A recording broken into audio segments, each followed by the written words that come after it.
दर्शकहरूलाई फेरि पनि म यो भिडियो देखाउन चाहन्छु। एकपटक फेरि यो दृश्य 4-5 जना चाहिँ अघि नै हम्फ ताल्नु भएको छ। अब छेउबाट निस्किनु भयो कि बगायो अब केही थाहा छैन हामीलाई पनि हैन।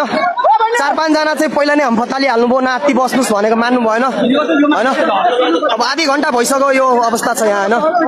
के गर्ने तनाव छ साथीहरू। ल हेर्नुस् अब हामीसँग केही उपाय छैन, जेसीबी पनि आएको छैन। हैन दाइ छोडिदिनु, ढोका खोल्नु। हैन पानी भाग्छ त्यहीबाट, यो अगाडिबाट ठेलेको पानी त्यहीबाट भागिरहेको छ के। ढोका नलाउनु, सकेसम्म सिसाहरू पनि खोल्नुस्। मैले यति भन्दै पनि स्वर सुकिसक्यो। जेसीबी आइरहेछ, ऊ हेर्नुस् जेसीबी आइरहेछ। अब हामीले अब उहाँहरूलाई अब सान्त्वना दिन पाएको अरू केही छैन, सान्त्वना भन्दा अरू केही छैन गाइस। नेपालमा यस्तो छ बाटो। ल हेर्नुस्, यही हो हाम्रो सरकार। बारम्बार महिनामा 3 चोटि बगाउँछ यो खोला। यो खोलाले बारम्बार होम पाइप हालेर 3 चोटि बगाउँछ महिनामा। बाटोमा 4-5 दिन भात नखानु पाएर बस्छ।